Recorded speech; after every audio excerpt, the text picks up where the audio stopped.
بسم اللہ الرحمن الرحیم اللہم صلی علی سیدنا و مولانا محمد و بارک وسلم وصلی علیہ رضیت باللہ ربا و بالاسلام دینا و بمحمد نبیا۔ اللہ تعالی جل ذکرہ و عز اسمہ ہمیں سرکار دو عالم صلی اللہ علیہ وآلہ وسلم کی سنت، آپ کی شریعت اور آپ جو قرآن لے کے آئے اس کے مطابق ہمیں زندگی گزارنے کی توفیق عطا فرمائے اور ہمیں حضور کی، آپ کی احادیث کی محبت عطا فرمائے۔ اللہ کے فضل سے آج سے ہم مشکات المصابیح کا سبق شروع کر رہے ہیں، اس ارادے اور نیت کے ساتھ کہ اللہ تعالی جل ذکرہ ہمیں قرآن کی محبت عطا فرمائے اور حضور نبی پاک صلی اللہ علیہ وسلم کی، آپ کی احادیث مبارکہ کی، آپ کی سنتوں کی محبت عطا فرمائے اور ہم زندگی حضور علیہ الصلوۃ والسلام کی سنت کے مطابق گزاریں۔ تو ارادہ تو یہ ہے کہ جہاں پر لوگ آج کے اس پرفتن دور میں مختلف کیٹیگریز کے اور پھر آج کل جو جدید ٹیکنالوجی اور جدید دور جا رہا ہے، لوگ ٹک ٹاک پر پتہ نہیں کیا کیا کچھ کر رہے ہیں،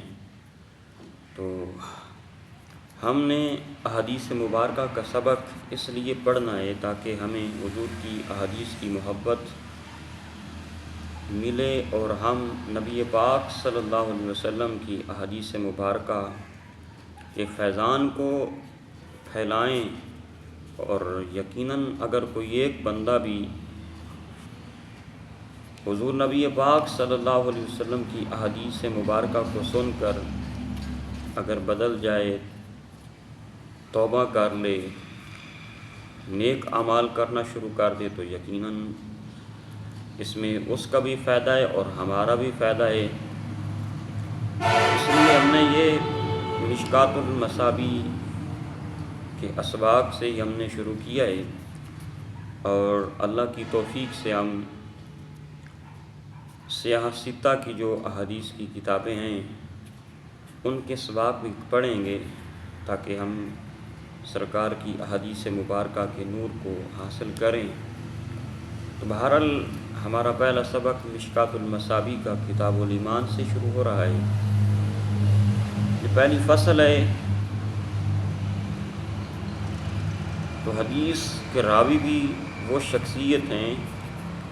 جن کے لیے اللہ کے پیارے حبیب علیہ الصلوۃ والسلام نے دعا مانگی تھی، اے اللہ عمر بن خطاب کے ذریعے اسلام کو غلبہ عطا فرما۔ اور وہ عظیم شخصیت جن کے بارے میں امام الانبیاء صلی اللہ علیہ وسلم نے ارشاد فرمایا، جیسا کہ سیاہ ستہ کی عظیم کتاب جامع ترمذی، اس میں بھی یہ حدیث ہے کہ حضور نے ارشاد فرمایا کہ لو کان بعدی نبی لکان عمر بن الخطاب، اگر میرے بعد کوئی نبی ہوتا تو وہ عمر بن خطاب نبی ہوتے۔ وہ عظیم صحابی اس حدیث کے راوی ہیں۔ ان عمر بن الخطاب رضی اللہ تعالی عنہ،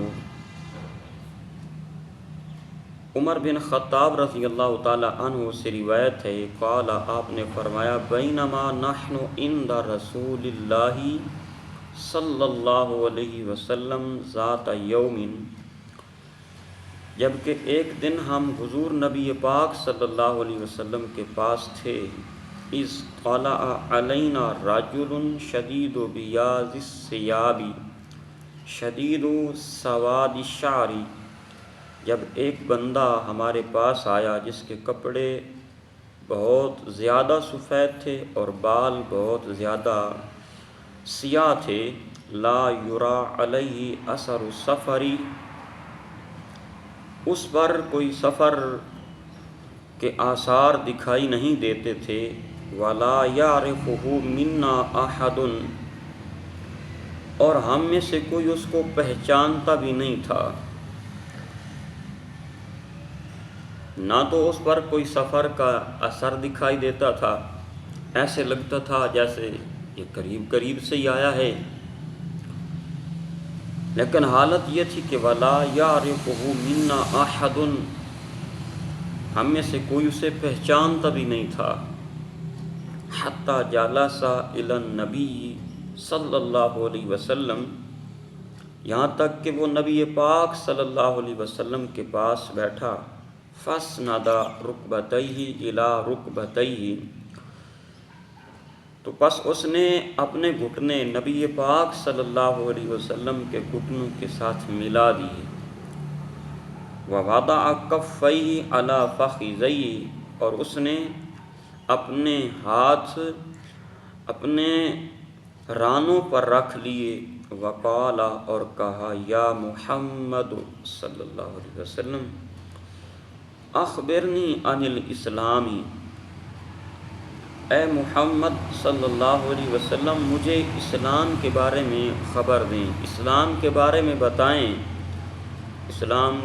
کس کو کہتے ہیں، اس کی تعریف کیا ہے، اور اس میں کیا کیا چیزیں آتی ہیں، کون کون سے اعمال اسلام میں آتے ہیں۔ قال الاسلام، تو حضور نبی پاک صلی اللہ علیہ وسلم نے ارشاد فرمایا، اسلام یہ ہے کہ ان تشہد اللہ الہ الا اللہ، کہ تو گواہی دے کہ نہیں ہے کوئی الہ مگر اللہ، وان محمد رسول اللہ، اور محمد اللہ کے رسول ہیں صلی اللہ علیہ وسلم، وتقیم الصلاۃ، اور تو نماز قائم کرے،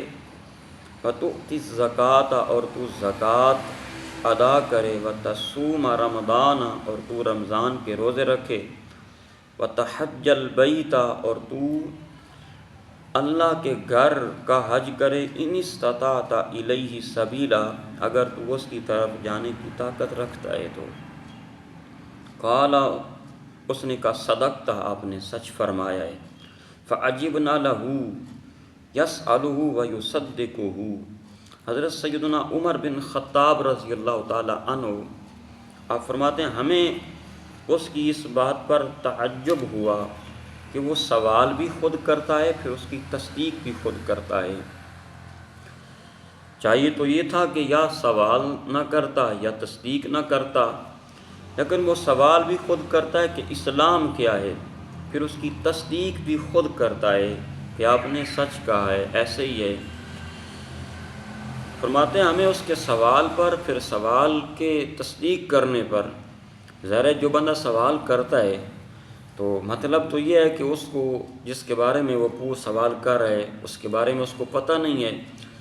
لیکن آپ فرماتے ہیں کہ وہ سوال بھی خود کرتا ہے، پھر اس کی تصدیق بھی خود کرتا ہے۔ ہمیں اس پر تعجب ہوا جب حضور علیہ السلام نے فرمایا نا کہ اسلام یہ ہے کہ تو گواہی دے کہ اللہ کے سوا کوئی عبادت کے لائق نہیں،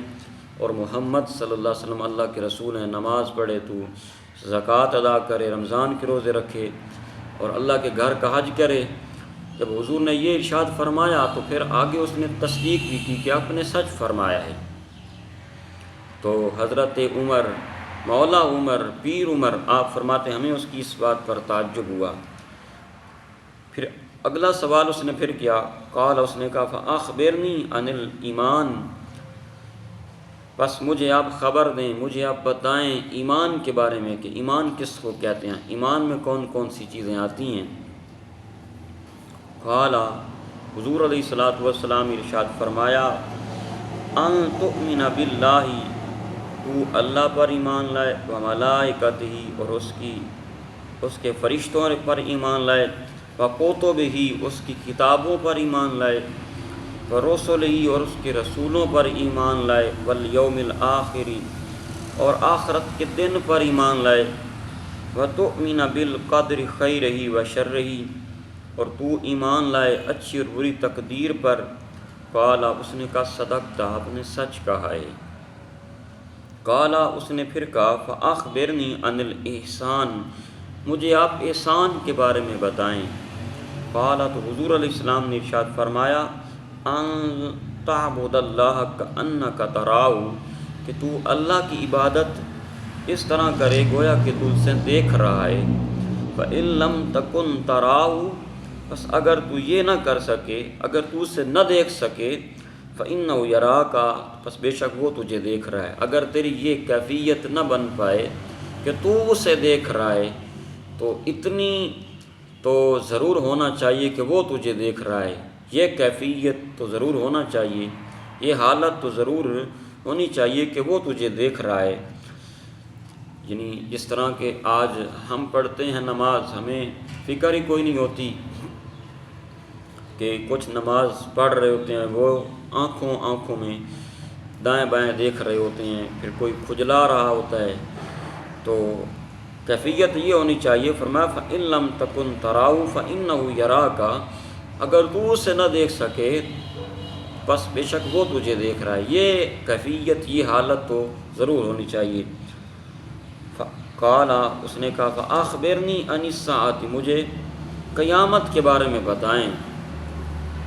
قال، نبی پاک علیہ السلام نے فرمایا مَا الْمَسْئُولُ عَنْهَا بِأَعْلَمَ مِنَ السَّائِلِ، جس سے سوال پوچھا جا رہا ہے وہ سوال کرنے والے جتنا ہی قیامت کے بارے میں جانتا ہے۔ قال، اس نے کہا فَأَخْبِرْنِي عَنْ أَمَارَتِهَا، پھر مجھے آپ قیامت کی علامات، قیامت کی نشانیوں کے بارے میں بتائیں۔ قال، میرے آقا کریم علیہ السلام نے ارشاد فرمایا ان تلد الامۃ ربتها، جب لونڈی اپنے آقا کو جنم دے، وان ترى الحفاة العراة العالة رعاء الشاء، اور یہ کہ تو دیکھے ننگے بدن والوں کو، ننگے پاؤں والوں کو، بکریوں کے چرواہوں کو، یتطاولون فی البنیان، کہ وہ بڑی بڑی بلڈنگوں میں فخر کرتے ہوں۔ قال، کہتے ہیں ثم انطلق، راوی کہتے ہیں پھر وہ چلا گیا، فلبثت ملیا، پس کچھ دیر میں ٹھہرا، ثم قال لی یا عمر، پھر حضور نبی پاک صلی اللہ علیہ وسلم نے مجھے ارشاد فرمایا اے عمر، اتدری من السائل، جانتے ہو کہ وہ سوال کرنے والا کون تھا؟ قل، تو میں نے کہا اللہ و رسولہ اعلم، اللہ اور اس کا رسول جانتے ہیں۔ بڑی مزے کی، بڑی باریک بینی کی، بڑی محبت والی بات یہ ہے کہ حضرت نبی پاک صلی اللہ علیہ وسلم کی بارگاہ میں اس وقت اور بھی تو صحابہ کرام بیٹھے تھے، صدیق اکبر تو ہر وقت حضور کے ساتھ ہوتے تھے سفر حضر میں، اور دیگر صحابہ کرام بھی ساتھ تھے، تو نبی پاک صلی اللہ علیہ وسلم نے ان تمام صحابہ کرام کی موجودگی میں حضرت سیدنا عمر بن خطاب رضی اللہ تعالی عنہ سے بھی پوچھا کہ جانتے ہو وہ سائل کون تھا، وہ سوالی کون تھا؟ اللہ اکبر کبیرہ۔ تو آپ اندازہ لگائیں کتنی محبت تھی، کتنا پیار تھا سرکار کو حضرت عمر رضی اللہ تعالی عنہ سے، حالانکہ پہلے خلیفہ راشد، خلیفہ بلا فاصل تو حضرت سیدنا تاجدار صداقت ابو بکر صدیق رضی اللہ تعالی عنہ ہیں، روحانی، جسمانی اور سیاسی ہر لحاظ سے پہلے خلیفہ تاجدار صداقت رضی اللہ تعالی عنہ ہیں، لیکن حضور نے ان سے نہیں پوچھا، حضرت علی سے نہیں پوچھا، حضرت عثمان سے نہیں پوچھا، اور بھی صحابہ کرام ساتھ، ان سے نہیں پوچھا، لیکن پوچھا تو صرف حضرت عمر سے پوچھا یا عمر اتدری من السائل، جانتے ہو سوالی کون تھا؟ تو اس سے پتہ چلا کتنی محبت تھی حضور کو حضرت عمر سے۔ اور میں عرض کروں کہ اس حدیث پاک کی روایت کرنے پر اور پھر حضرت جبریل علیہ السلام کے حضور کے پاس آنے پر اور پھر سوال کرنے پر، پھر تصدیق کرنے پر، جب فاروق اعظم رضی اللہ تعالیٰ عنہ سنتے رہے تو دیکھو کتنی محبت تھی، کتنا اعتماد تھا حضور کو حضرت عمر رضی اللہ تعالیٰ عنہ پر۔ عمر جانتے ہو سوالی کون تھا؟ حضرت عمر رضی اللہ تعالیٰ عنہ نے جواب دیا، میں نے عرض کی اللہ و رسولہ عالم، اللہ اور اس کا رسول جانتے ہیں۔ قال، حضور علیہ السلام نے ارشاد فرمایا فَإِنَّهُ جِبْرِيلُ أَتَاكُمْ يُعَلِّمُكُمْ دِينَكُمْ، بس بے شک یہ جبریل علیہ السلام تھے، یہ تمہارے پاس آئے تھے تمہیں تمہارا دین سکھانے کے لیے۔ رواہ مسلم کی جو روایت ہے، ورواہ ابو ہریرہ، اور ابو ہریرہ رضی اللہ تعالیٰ عنہ کی جو روایت ہے، مع اختلاف الفاظ کے مختلف ہونے کے ساتھ، وفی اس میں یہ ہے، وَإِذَا رَأَيْتَ الْحُفَاةَ الْعُرَاةَ ثُمَّ الْبُكْمَ، جب تو دیکھے ننگے بدن والے، ننگے پاؤں والے، بہرے اور گونگوں کو، ملوک الارض کہ وہ زمین پر حکمرانی کرتے ہوں، فی خمس، ان 5 باتوں میں قیامت کی نشانی ہے، لا یعلمہن الا اللہ، ان کو اللہ کے سوا کوئی نہیں جانتا۔ ثم قرأ، پھر کریم نبی علیہ السلام نے یہ تلاوت فرمائی، ان اللہ عندہ علم الساعۃ، بے شک اللہ کے پاس ہی قیامت کا علم ہے، وینزل الغیث، اور وہی بارش برساتا ہے۔ اگلی حدیث پاک ہے، وعن ابن عمر رضی اللہ تعالی عنہما قال قال رسول اللہ صلی اللہ علیہ وسلم بنی الاسلام علی خمس۔ حضرت ابن عمر رضی اللہ تعالیٰ عنہ روایت کرتے ہیں، اللہ کے پیارے حبیب علیہ الصلوۃ والسلام نے ارشاد فرمایا کہ اسلام کی بنیاد 5 چیزوں پر ہے۔ شہادت ان لا الہ الا اللہ، گواہی دینا کہ اللہ کے سوا کوئی عبادت کے لائق نہیں، وَأَنَّ مُحَمَّدًا عَبْدُهُ وَرَسُولُهُ، اور یہ کہ محمد صلی اللہ علیہ وسلم اس کے بندے اور اس کے رسول ہیں، وَإِقَامِ الصَّلَاةِ، اور نماز قائم کرنا، وَإِيتَاءِ الزَّكَاةِ، اور زکوٰۃ ادا کرنا، وَالْحَجِّ، حج کرنا، وَصَوْمِ رمضان، اور رمضان کے روزے رکھنا، رمضان المقدس کے پاک مہینے کے روزے رکھنا۔ یہ 5 چیزیں ہیں جن پر اسلام کی بنیاد ہے، اسلام کی عمارت ہے۔ یہ 5 چیزیں ہیں جن پر اسلام کی بنیاد ہے، اسلام کی عمارت ہے۔ تو جو ان پر عمل کرنے والا ہوگا اس کا اسلام اور ایمان اتنا ہی زیادہ مضبوط ہوگا۔ اگلی حدیث پاک ہے، وعن ابی ہریرہ رضی اللہ تعالی عنہ، حضرت ابو ہریرہ رضی اللہ تعالی عنہ سے روایت ہے، قال، آپ نے فرمایا، قال رسول اللہ صلی اللہ علیہ وسلم، الایمان بضع وسبعون شعبہ، اللہ کے پیارے حبیب، اللہ کے پیارے رسول صلی اللہ علیہ وسلم نے ارشاد فرمایا کہ ایمان کے 70 سے زیادہ شعبے ہیں، فافضلها، پس اس کا جو افضل ہے وہ ہے قول، اقرار کرنا، لا الہ الا اللہ، وادناها، اور اس کا جو ادنا شعبہ ہے وہ ہے اماطۃ الاذى عن الطریق، کہ راستے سے تکلیف دہ چیز کو ہٹا دینا، والحیاء شعبۃ من الایمان، اور حیا بھی ایمان کا شعبہ ہے۔ آج کا یہ ہمارا سبق تھا۔ اللہ تعالی ہمیں دین متین کی محبت عطا فرمائے، ہم بے عملی سے، بد عملی سے، بد عقیدگی سے بچیں۔ ہم اس وقت کے جو مختلف قسم کے فتنے کھڑے ہو گئے ہیں ان سے اللہ ہمیں محفوظ فرمائے، اللہ ہمیں اپنی حفظ و امان عطا فرمائے، ہمیں نبی پاک صلی اللہ علیہ وسلم کے دامن کرم کے ساتھ جڑا رہنے کی توفیق عطا فرمائے۔ کسی نے بڑے محبت کے ساتھ کہا تھا کہ دامن مصطفیٰ سے جو لپٹا یگانہ ہو گیا، جس کے حضور ہو گئے اس کا زمانہ ہو گیا۔ انشاءاللہ اللہ کی رحمت اور اس کے فضل سے اس سے آگے کل انشاءاللہ پڑھیں گے، اور ہمارا یہ سبق انشاءاللہ تھوڑا تھوڑا کر کے ہم احادیث مبارکہ کی تلاوت کرتے رہیں گے، احادیث مبارکہ کا ورد کرتے رہیں گے، اور اپنے سینوں کو احادیث مبارکہ کے نور کے ساتھ منور کرتے رہیں گے۔ اللہ حضور کی سچی